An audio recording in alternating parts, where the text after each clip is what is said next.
बेटा लोग, आप लोग कैसे हो? हम लोग आ गए हैं नया चैप्टर मैट्रिसेस को लेके। ये क्लास 12 का 3rd नंबर का चैप्टर है। बहुत सारे स्टूडेंट्स ने मुझे रिक्वेस्ट किया कि सर मैट्रिसेस में बहुत कंफ्यूजन है, कौन से टर्म को कैसे पहचाने, किसको क्या कहते हैं, थोड़ा सा आप हमको बताइए। तो मैं सबसे इम्पोर्टेंट लेक्चर को लेके आप लोगों के सामने आया हूं। इसमें आज आपके मैट्रिसेस के सारे बेसिक कंसेप्ट क्लियर हो जाएंगे। कम से कम हमको जितने बेसिक से वो तो पता चल ही जाएंगे। बाद में हम लोग देखेंगे कि कैलकुलेशन कैसे करते हैं। ठीक है, चलो तो हम लोग स्टार्ट करते हैं सबसे इंपॉर्टेंट टर्म मैट्रिक्स से। अब मैट्रिक्स किसको बोलते हैं पहले वो समझो। मैट्रिक्स का मतलब ये होता है कि जहां पर रो और कॉलम नाम के दोस्त मिलते हैं उसको हम लोग क्या बोलते हैं? मैट्रिक्स बोलते हैं। समझ में आया? जब मैट्रिक्स तैयार होता है तो उसको हम लोग कुछ इस तरीके से रिप्रेजेंट करते हैं। ठीक, अब ये जो हमारे पास में आपको दिख रहा है बॉक्स के जैसा, जो कि एक खुला बॉक्स है, ठीक है ना, उसके अंदर में जो चीजें लिखी जाती है उसको हम लोग बोलते हैं एलिमेंट। क्या बोलते हैं उसको हम लोग? एलिमेंट। ठीक, अब ये सारी चीजें मैं आपको एक एक करके समझाऊंगा, इसलिए अच्छे से फोकस करिए। अब यहां देखो, जब हम लोग एलिमेंट की बात करते हैं, समझ में आया? तो एलिमेंट को हम लोग रिप्रेजेंट करते हैं स्मॉल ए से, जिसके सफिक्स में हम लोग आई और जे लिखते हैं। समझ में आ रहा है? अब यहां देखो, सबसे इंपॉर्टेंट चीज ये है कि ये जो आई है ना, आई, ये आई रिप्रेजेंट करता है रो को, कि जे है ये रिप्रेजेंट करता है कॉलम को। ठीक है, इससे क्या समझ में आया भाई आपको कि यहाँ पे जो भी एलिमेंट प्रेजेंट रहेंगे वो किसके कॉम्बिनेशन में रहेंगे? रो एंड कॉलम के कॉम्बिनेशन में। समझ में आया? अब यहां देखिए, समझ के चलो, मैं एक मैट्रिक्स तैयार कर रहा हूं ए, जिसमें मैंने लिखा हुआ है ए के सफिक्स में आई जे। तो इसका मतलब क्या हो गया भाई? इसका मतलब हो गया कि ये जो कैपिटल ए है ये मैट्रिक्स है। ये खुद को क्या बता रहा है? ये मैट्रिक्स है। और इस मैट्रिक्स में है एलिमेंट। एलिमेंट कौन हो गया? स्मॉल ए। और ये जो एलिमेंट है ये कौन से फॉर्म में डिफाइन हो रहा है? रो और कॉलम के, क्योंकि इसके सफिक्स में कौन है? आई एंड जे है। समझ में आया? यहां तक क्लियर है? Very good. Order of matrix को जब हम लोग समझते हैं तो बस इतना समझ के चलो कि उसको हम लोग रिप्रेजेंट करते हैं m इंटू एन से। हमको इतना पता होना चाहिए कि 1/2 का ऑर्डर है, 2/2 का ऑर्डर है, 3/2 का ऑर्डर है, 4/1 का ऑर्डर है। ये हमको कौन बताएगा? ये हमको बताएगा रो एंड कॉलम। रो के एलिमेंट आपको मैट्रिक्स में हॉरिजॉन्टली दिखाई देते हैं और कॉलम के एलिमेंट आपको मैट्रिक्स में वर्टिकली दिखाई देते हैं। ठीक है, आपको इस बात का ध्यान रखना है। जैसे कि अगर मुझे अभी ऑर्डर को पहचानना है तो हम लोग कैसे पहचानेंगे? देखो, यहां पर मैंने एक मैट्रिक्स लिया, ठीक है, और इस मैट्रिक्स में मैंने एलिमेंट लिखा 1 2 3 4 लिखा। तो अब मुझे बताना है कि कितने बाय कितने का मैट्रिक्स है। तो हम लोग क्या करेंगे? यहां देखो, ये जो दिख रहा है ना आपको हॉरिजॉन्टली, तो ये हॉरिजॉन्टली को हम लोग बोलते हैं रो। ठीक है, तो यहां पर मैंने लिखा रो और ये भी क्या बन गया? रो। ये पहला वाला एरो आया इसलिए पहला रो, दूसरा वाला एरो आया इसलिए ये दूसरा रो। ठीक है, और ये जो आपको वर्टिकली दिख रहे हैं एलिमेंट, तो ये क्या कहलाएंगे? हमारे पास में कॉलम कहलाएंगे। तो कॉलम को अगर हम लोग पहली बार पढ़ेंगे तो ये हो गया कॉलम 1, और कॉलम को अगर हम लोग दूसरी बार पढ़ेंगे तो ये हो गया कॉलम 2। ठीक है, शॉर्ट फॉर्म में हम लोग ध्यान में कैसे रखेंगे इसको? ये जो हमारे पास में रो 1 है इसको हम लोग R1 समझेंगे और रो 2 को हम लोग क्या समझेंगे? R2। वही हम लोग कॉलम 1 को C1 समझेंगे और कॉलम 2 को हम लोग C2 समझेंगे। ठीक है, अब मुझे बताओ यहां पर कितने रो प्रेजेंट है? 1 2। तो सबसे पहले रो की वैल्यू आ गई 2। ठीक है, अब उसके बाद में कितने कॉलम प्रेजेंट है? 2, C1 और C2। तो यहां पर हमारे पास में 2 आ गया। इसका मतलब इसका ऑर्डर कितना हुआ? 2/2 हुआ। ठीक है, चलो नेक्स्ट एग्जांपल देखते हैं। अगर मैं नेक्स्ट एग्जांपल देखता हूं तो जरा अभी आप लोग बताना तो क्या होगा यहाँ पे? यहाँ पर हमने लिखा 1 2 3 4 5 6। चलो अब मुझे देख के बताओ तो क्या होगा।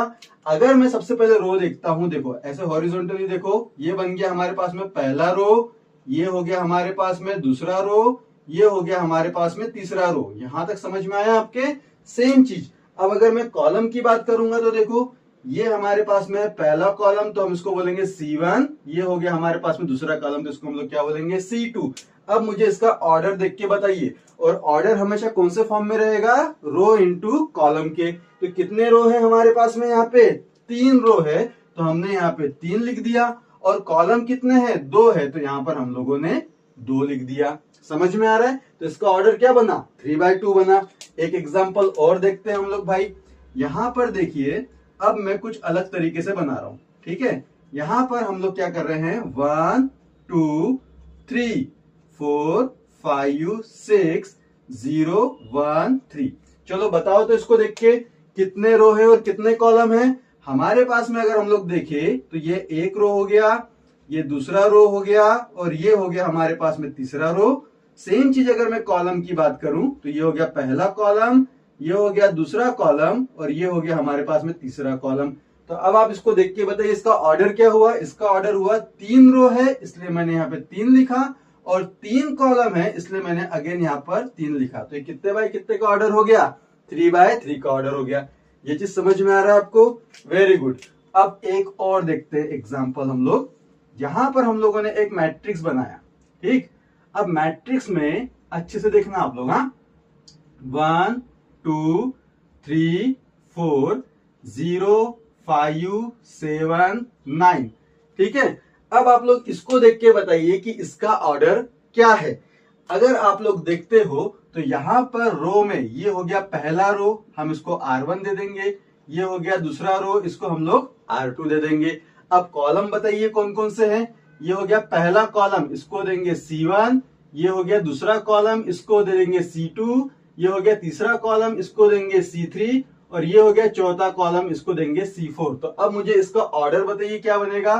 2 रो है इसलिए मैंने सबसे पहले 2 लिखा, और कितने कॉलम है? 4 है, तो बाद में क्या आ गया? 4 आ गया। मतलब इसका ऑर्डर क्या बना? 2/4 का बना। एग्जाम्पल समझ में आ रहा है ऑर्डर कैसे बनाते हैं हम लोग? चलो एक एग्जाम्पल और लेते हैं, लास्ट वाला। यहां पर हम लोगों ने मैट्रिक्स बनाया, ठीक है। अब आप लोग मुझे बताना, हाँ, यहां बताइए तो क्या होएगा हमारे पास में? 5 4 3 2, ठीक है। यहां पर आ गया 1 6 7 9 8 0 3 2। चलो बताओ तो कितने का बाय कितने का बन रहा है ये? अगर आप लोग देखते हो तो यहां पर हमारे पास में कितने रो हो गए? यहां पर हमारे पास में हो गए 3 रो, R1 R2 R3 हुए कि नहीं हुए? और कॉलम बताइए कितने हो गए? ये हो गया पहला कॉलम C1, ये हो गया दूसरा कॉलम C2, ये हो गया तीसरा कॉलम C3, और ये हो गया चौथा कॉलम C4। इसका मतलब इसका ऑर्डर क्या बनेगा भाई? इसका ऑर्डर बनेगा 3 रो है तो पहले हमने 3 लिखा, उसके बाद में कितने कॉलम है? 4 है, तो फिर हमने 4 लिखा। तो बताओ कितने बाय कितने का ऑर्डर बना? ये 3/4 का। तो मुझे लगता है कि अभी आपको ऑर्डर ऑफ मैट्रिक्स का कंसेप्ट क्लियर हो गया है। समझ में आ रहा है क्या? Very good. Order of matrix देखने के बाद में हम लोग देखेंगे अभी नेमिंग ऑफ एलिमेंट। किसी भी मैट्रिक्स के अंदर में जितने भी एलिमेंट रहते हैं ना, उसको हम लोग नेमिंग कैसे करते हैं वो देखेंगे। सबसे पहले तो देखो, हम लोग क्या करते हैं, यहाँ पे एक मैट्रिक्स ले लेते हैं, है ना। और उस मैट्रिक्स के लिए अच्छे से समझना, उस मैट्रिक्स के लिए हम लोग यहाँ पर नंबर लिख लेते हैं 1 2 3 4 0 5 6 8 7। मैं रैंडमली नंबर ले रहा हूं, ठीक है। और यहाँ पर आ गया 1 और 6, ठीक है ना।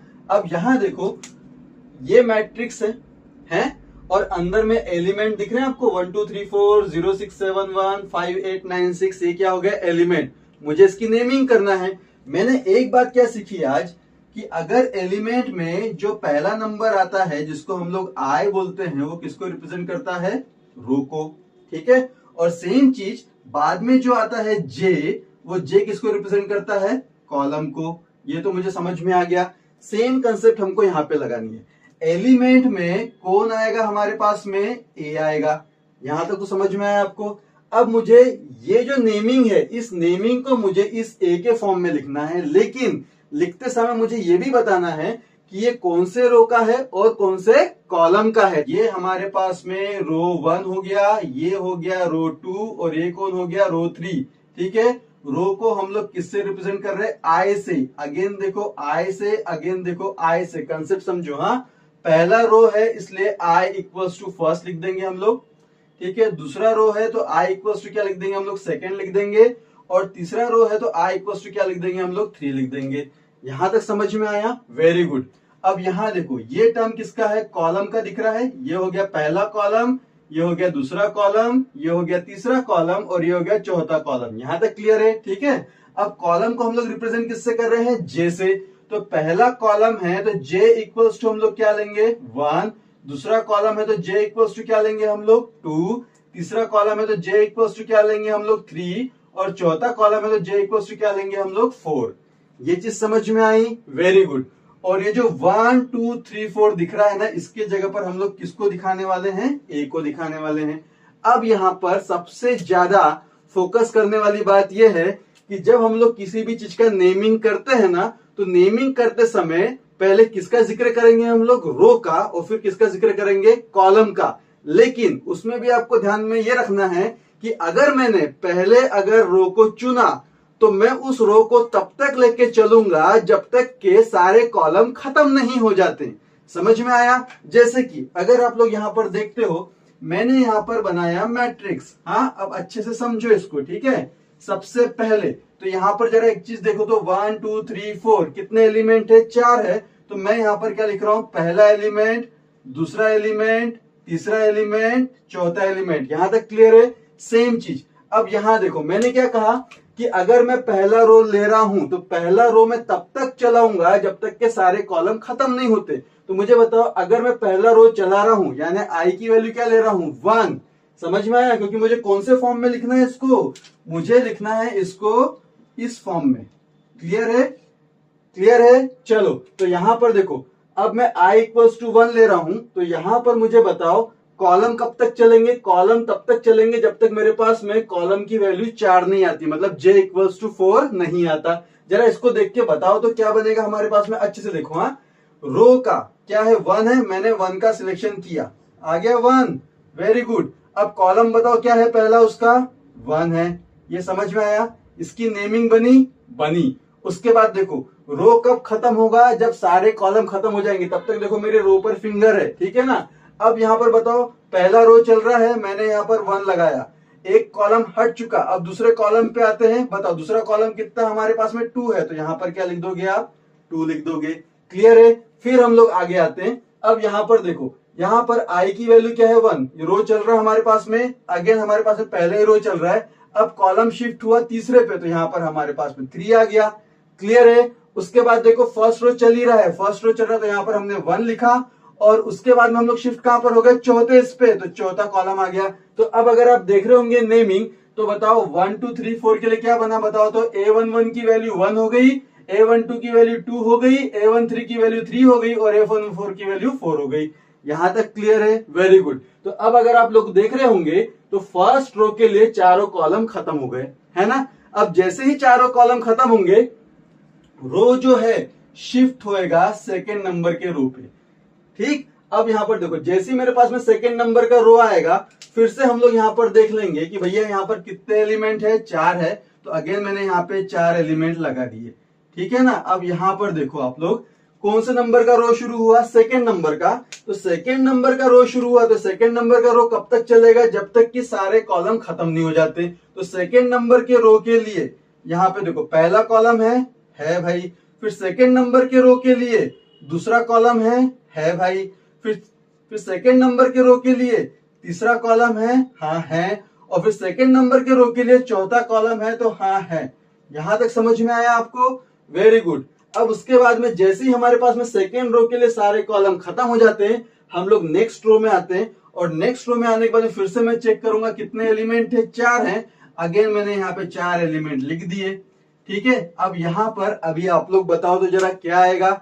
यहां अगर हम लोग देखते हैं तो मेरे पास में सेकेंड रो खत्म हो गया। और खत्म होना किसने बताया मुझे? कॉलम ने बताया। क्योंकि हर रो के लिए जितने कॉलम डिसाइडेड है, जब तक वो सारे कॉलम खत्म नहीं होते रो अपनी पोजीशन चेंज नहीं करेगा। अब यहां पर हम लोग आए, यहां आने के बाद में आप लोग देखो कि हमारे पास में थर्ड रो आ गया। थर्ड रो में भी कितने कॉलम का काम करेंगे, 4 कॉलम काम करेंगे। तो जरा देखो तो थर्ड रो का फर्स्ट कॉलम, थर्ड रो का फर्स्ट कॉलम, थर्ड रो का सेकंड कॉलम, थर्ड रो का सेकंड कॉलम, और थर्ड रो का थर्ड कॉलम, थर्ड रो का थर्ड कॉलम, थर्ड रो का फोर्थ कॉलम, थर्ड रो का फोर्थ कॉलम। ये चीज समझ में आया? यहाँ जगह कम थी इसलिए मैंने यहाँ लिख दिया। क्लियर है? तो अगर आप लोग यहाँ पर फोकस करो तो मेरे पास में अभी नेमिंग हो चुकी है। और अब अगर मुझे कोई बोलता है A23 की वैल्यू क्या है, 7 है, देखो जरा, है ना, मतलब इस 7 की नेमिंग ये हो गई। अगर मुझे कोई बोलता है इस 8 की नेमिंग बताओ, तो 8 की नेमिंग क्या हो गई हमारे पास में, A32 हो गई। ठीक है, कोई मुझे बोलता है इस 0 की नेमिंग बताओ, तो 0 की नेमिंग कौन हो गई, 821 हो गई, है ना। तो इससे आपको समझ में आया कि नेमिंग कैसे करते हैं। जब भी नेमिंग करना रहा, रो है, रो में I कंसिडर करके नंबर दे दो, और कॉलम है J कंसिडर करके नंबर दे दो। रो तब तक जिंदा रहेगा जब तक कॉलम तैयार होते रहेंगे। एक बार कॉलम खत्म हो गए, रो खुद को चेंज कर लेगा। फिर रो जब सेकेंड नंबर का चलेगा तो कब तक चलेगा, जब तक कॉलम जिंदा रहेंगे। एक बार सारे कॉलम खत्म हो गए फिर रो अपनी पोजीशन चेंज कर लेगा। तो इसको बोलते हैं हम लोग नेमिंग ऑफ एलिमेंट। समझ में आया? Very good. अब यहां देखिए टाइप्स ऑफ मैट्रिक्स देखेंगे हम लोग, आपके कंसेप्ट और क्लियर हो जाएंगे। सबसे पहले हम लोग देखेंगे column matrix. Types of matrix में पहला क्या हमारे पास में, कॉलम मैट्रिक्स। अब कॉलम मैट्रिक्स किसको कहते हैं वो देखो। अगर किसी मैट्रिक्स में हमको वर्टिकली एलिमेंट दिखाई दे, जैसे मैंने यहाँ पे लिखा है 1 2 5 6, तो इसको हम लोग क्या बोलेंगे, कॉलम मैट्रिक्स। वर्टिकली दिखाई दे रहा है, साथ साथ इसका ऑर्डर भी चेक कर लेते हैं हम लोग। ठीक है, मुझे बताओ तो जरा इसका ऑर्डर क्या हो जाएगा। ये हो गया पहला रो, दूसरा रो, तीसरा रो, चौथा रो। तो ये कितने रो हो गए हमारे पास में, 4 हो गए। कॉलम देखो यहाँ पे सिर्फ सिंगल है ना, इंटू क्या बना, 1। समझ में आ रहा है आप लोग को? Very good. तो कॉलम मैट्रिक्स इसको बोलेंगे। अगर एलिमेंट हमको किसी भी मैट्रिक्स में वर्टिकली दिखाई दे तो उसको हम लोग क्या बोलेंगे, यहाँ पे कॉलम मैट्रिक्स बोलेंगे। एक नंबर और ले लेते हैं हम लोग यहाँ पे, 0 √3 -1 7। समझ में आ रहा है? अब इसको देख के बताओ तो जरा कितने रो है हमारे पास में, 1 2 3 4। 4 रो है तो यहाँ पर हम लोग 4 लिखेंगे, और कॉलम कितना है, सिंगल है, इसलिए यहाँ पर क्या बनेगा, इंटू 1। अब जरूरी नहीं कि यहाँ पे 4 हो, यहाँ पे 3 भी रह सकते हैं, यहाँ पे 2 भी रह सकते हैं। ठीक है, जैसे कि अगर मैं आपको एग्जाम्पल के तौर पे बताऊं तो हम लोग इसको ऐसा भी तो लिख सकते हैं भाई। देखो तो जरा, -1 -2। अब बताओ जरा कितने रो है हमारे पास में, 2 रो है, और कॉलम कितना है, 1 है। ठीक, अब ये है एग्जाम्पल कॉलम मैट्रिक्स के। ठीक है, अब हम लोग आते हैं सेकेंड नंबर रो मैट्रिक्स पे। जब आप लोग रो मैट्रिक्स की बात करते हो तो जैसा हमने वर्टिकल की बात किया था वैसे ही कैसा काम करेगा अभी रो मैट्रिक्स, हॉरिजॉन्टली। जैसे कि मैंने एक मैट्रिक्स लिया और इस मैट्रिक्स में मैंने नंबर रख दिया, कैसे रखा, हॉरिजॉन्टल। जैसे यहां पर रखा मैंने -1 0 5 6 रखा। तो अब मुझे आप ये देख के बताइए कि ये कितने बाय कितने का मैट्रिक्स है। पहले तो आप ये देखो कि हम लोग जब रो की बात करते हैं तो यहाँ पर सिर्फ एक ही रो दिख रहा है हम लोग को। क्लियर है? मैंने क्या लिखा, R1। लेकिन वही अगर मैं कॉलम की बात करता हूं तो देखो ये बन गया पहला कॉलम, ये बन गया दूसरा कॉलम, ये बन गया तीसरा कॉलम, ये बन गया चौथा कॉलम। तो हमारे पास में जब इस रो मैट्रिक्स का ऑर्डर लिखा जाएगा तो बताओ, एक रो है तो 1 लिखा, और कॉलम कितने हैं, 4 है तो 1/4 लिखा। क्लियर है? तो हम लोग रो मैट्रिक्स किसको बोलेंगे, किसी भी मैट्रिक्स में अगर एलिमेंट सिंगल लाइन में हॉरिजॉन्टली दिखाई दे तो उसको हम लोग क्या बोलेंगे, रो मैट्रिक्स बोलेंगे। ठीक है, अब यहां देखिए आप लोग, इसको हम लोग और कैसे बना सकते हैं। अगर दूसरा मुझे एग्जांपल लेना है तो यहां देखो, ये मैंने बनाया एक मैट्रिक्स, यहां पर दे दिया मैंने नंबर 1 2। अब जरा मुझे बताओ तो यहाँ पर रो कितना है, यहाँ पर रो तो एक ही है ना भाई, लेकिन कॉलम कितने हैं, कॉलम यहाँ पर 2 है। समझ में आ रहा है? हॉरिजॉन्टल दिख रहा है मतलब क्या हो गया, रो हो गया, और वर्टिकली दिखेगा मतलब क्या हो गया, कॉलम हो गया। ठीक, अब यहां पर आपका जो ऑर्डर बनेगा वो कैसा बनेगा, 1/2 का बनेगा। यहां तक क्लियर है? Very good. अब जैसे ही मेरे पास में कॉलम मैट्रिक्स और रो मैट्रिक्स हो जाता है, हम लोग आते हैं अभी स्क्वायर मैट्रिक्स पे। किस पे आते हैं हम लोग? स्क्वायर मैट्रिक्स पे। स्क्वायर मैट्रिक्स का मतलब होता है number of rows equals to number of column. यहां तक क्लियर है? Very good. इसको अगर मुझे एग्जाम्पल के तौर पे समझना है तो जरा देखो तो, मुझे नंबर ऑफ रोज, 2 रोज निकाल दो, 2 1 0 3। दिख रहे हो क्या? कितने रोज है? 2 रोज है। और कॉलम कितने हैं? कॉलम भी 2 हैं। तो इसको हम लोग क्या बोलेंगे? स्क्वायर मैट्रिक्स बोलेंगे। ठीक है। अगर सेम चीज हम लोग इसको 3x3 में भी बना सकते हैं।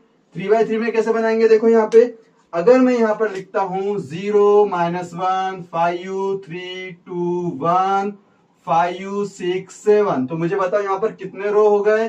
3 रो हो गए। पहला रो, दूसरा रो, तीसरा रो। समझ में आ रहा है? और कॉलम कितने हैं? ये भी 3 है। पहला कॉलम, दूसरा कॉलम, तीसरा कॉलम। तो इसको भी हम लोग क्या बोलेंगे? स्क्वायर मैट्रिक्स बोलेंगे। क्योंकि स्क्वायर मैट्रिक्स का रूल क्या होता है?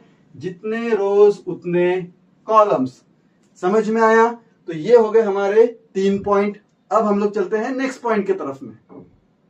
यहां देखिए हमारे पास में जो 4th नंबर है वो है डायगोनल मैट्रिक्स। Diagonal matrix. अब डायगोनल मैट्रिक्स किसको बोलते हैं वो देखो। डायगोनल मैट्रिक्स का मतलब ये होता है कि अगर मेरे पास में कोई स्क्वायर मैट्रिक्स हो, वो चाहे 2x2 का हो, चाहे फिर वो 3x3 का हो। ठीक है। तो अगर उस स्क्वायर मैट्रिक्स में सिर्फ डायगोनल की वैल्यू प्रेजेंट है, समझ में आ रहा है क्या? जो भी हमारे पास में से सेंटर में दिखाई देते हैं ना, उसको हम लोग क्या बोलते हैं? डायगोनल बोलते हैं। तो अगर उसमें डायगोनल की वैल्यू प्रेजेंट है और नॉन डायगोनल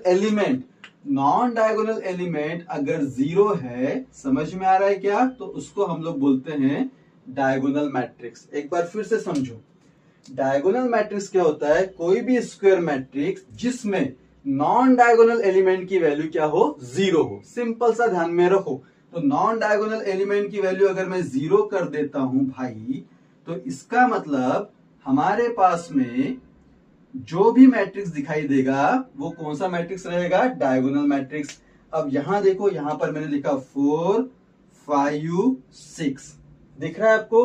तो ये जो हमारे पास में सेंटर में आता है ना, ये, इसको हम लोग बोलते हैं डायगोनल एलिमेंट। इसको हम लोग क्या बोलते हैं? Diagonal element. ये भी क्या हो गया? Diagonal element. और डायगोनल एलिमेंट को छोड़ के जो रिमेनिंग होते हैं ना, उसको हम लोग बोलते हैं नॉन डायगोनल एलिमेंट। ठीक। जैसे कि मुझे अगर स्क्वायर मैट्रिक्स में जानना है कि इसके डायगोनल्स कौन है, तो बताओ इसके डायगोनल्स कौन हो गए? 2 और 3 हो गए ना। तो नॉन डायगोनल में कौन आया? 1 और 0। समझ में आ रहा है? अगर मुझे 3x3 के स्क्वायर मैट्रिक्स में डायगोनल ढूंढना है तो डायगोनल बताओ कौन आएगा? 0 आएगा, 2 आएगा, 7 आएगा। ये चीज क्लियर है? तो अब यहां पर अगर मुझे नॉन डायगोनल की बात करें, नॉन डायगोनल में कौन आ गया? -1 5 1 3 5 6। यानी कि सेंटर की वैल्यू छोड़ के बाकी सारे क्या रहेंगे? Non diagonal. डायगोनल मैट्रिक्स के बाद में हम लोग आएंगे स्केलर मैट्रिक्स। देखो बहुत सारे स्टूडेंट को है ना, इन दोनों में हमेशा कंफ्यूजन रहता है। ठीक है, इसलिए इसको मैंने आजू बाजू में रखने की कोशिश किया है कि डायगोनल मैट्रिक्स में कंफ्यूज नहीं होना है और स्केलर मैट्रिक्स में कंफ्यूज नहीं होना है। अब स्केलर मैट्रिक्स क्या होता है वो देखो। स्केलर मैट्रिक्स बोलता है कि अगर मेरे पास में कोई स्क्वायर मैट्रिक्स है जिसमें जो डायगोनल की वैल्यू है वो कैसी है? सेम है। डायगोनल के एलिमेंट की वैल्यू कैसी है? सेम है। और जो नॉन डायगोनल है वो क्या है? 0 है। तो उसको हम लोग क्या बोलेंगे? Scalar matrix. ठीक। अगर वही मैं 3x3 में बनाता हूं, अच्छे से देखना, 3x3 में बनाता हूं तो डायगोनल में एलिमेंट की वैल्यू कैसी है? सेम है। दिख रहा है क्या आपको? Very good. और जो नॉन डायगोनल एलिमेंट है वो सारे के सारे कैसे हैं? 0 हैं। क्लियर है? तो इसको हम लोग क्या बोलेंगे? Scalar matrix. तो बस दोनों में एक ही चीज सेम रहेगी कि इसमें भी नॉन डायगोनल 0 रहेगा और इसमें भी नॉन डायगोनल क्या रहेगा? 0 रहेगा। बस बदलेंगे कौन? डायगोनल। यहां पे डायगोनल डिफरेंट है और यहां पे डायगोनल कैसे हैं? सेम नंबर के हैं। समझ में आया? तो ये हो गया हमारा डायगोनल मैट्रिक्स के बाद में स्केलर मैट्रिक्स। 6 नंबर है हमारा आइडेंटिटी मैट्रिक्स। अब आइडेंटिटी मैट्रिक्स किसको बोलते हैं वो देखो। आइडेंटिटी मैट्रिक्स को हम लोग रिप्रेजेंट करते हैं आई से। और यहां पर आपको बस ध्यान में ये रखना है कि जो आइडेंटिटी मैट्रिक्स रहेगा उसमें डायगोनल में हमेशा 1 1 प्रेजेंट रहेंगे, हमेशा। और जो नॉन डायगोनल रहेंगे वो क्या रहेंगे? 0। ठीक है। सेम चीज देखो, मैंने क्या बोला, आइडेंटिटी मैट्रिक्स में डायगोनल में हमेशा कौन प्रेजेंट रहेगा, 1 1 एंड 1, और नॉन डायगोनल हमेशा क्या रहेंगे हमारे पास में, 0। तो इसको हम लोग बोलेंगे आइडेंटिटी मैट्रिक्स। अगर कोई पूछे कि आइडेंटिटी मैट्रिक्स को स्केलर बोल सकते हैं क्या, तो हाँ बोल सकते हैं। क्यों? क्योंकि यहाँ पर भी डायगोनल में एलिमेंट के नंबर कैसे हैं, सेम है। डायगोनल में एलिमेंट के नंबर कैसे हैं, सेम है, और रिमेनिंग देखो क्या है, ये 0। तो आपको डिफरेंस तो समझ में आ रहा होगा ना अभी कि डायगोनल मैट्रिक्स किसको बोलते हैं, स्केलर मैट्रिक्स किसको बोलते हैं, और आइडेंटिटी मैट्रिक्स किसको बोलते हैं। आई दिखा मतलब कि 1, और समझ जाओ 1 यानी डायगोनल में 1, नॉन डायगोनल 0। ठीक है, फिर वो चाहे 2x2 का मैट्रिक्स हो चाहे 3x3 का मैट्रिक्स हो। क्लियर है? अब हमारे पास में जो 7th नंबर है उसको हम लोग बोलते हैं जीरो मैट्रिक्स, या तो फिर नल मैट्रिक्स। ठीक है, नाम से ही आपको समझ में आ रहा होगा, जीरो मैट्रिक्स, नल मैट्रिक्स। तो नाम से आपको समझ में आ रहा होगा कि मैट्रिक्स के अंदर में अगर वैल्यू 0 0 प्रेजेंट है तो इसको हम लोग क्या बोलेंगे, जीरो मैट्रिक्स बोलेंगे। ठीक है, सेम चीज दूसरा अगर मैं एग्जांपल लूं यहाँ पे, तो यहाँ पर भी देखो आप लोग, मैंने सारे 0 0 बना के रखे हुए हैं, तो इसको हम लोग क्या बोलेंगे, जीरो मैट्रिक्स बोलेंगे। सिंपल सा लॉजिक है। हमारे लिए इंपॉर्टेंट कंसेप्ट ये था कि ऑर्डर बनाते कैसे हैं, एलिमेंट की नेमिंग करते कैसे हैं। ठीक है, उसके बाद में हमको कॉलम पहचानना है, हमको रो पहचानना है, हमको स्क्वायर मैट्रिक्स पहचानना है। ठीक, स्क्वायर मैट्रिक्स के बाद में हमको ये पहचानना है कि डायगोनल मैट्रिक्स इसको बोलते हैं, उसके बाद में स्केलर मैट्रिक्स इसको बोलते हैं, आइडेंटिटी मैट्रिक्स इसको बोलते हैं। इतना अगर बेस आपका क्लियर है तो उसके बाद में फिर हमारे लिए एडिशन, सब्सट्रैक्शन, मल्टीप्लिकेशन, मैट्रिक्स का करने में काफी इजी हो जाता है।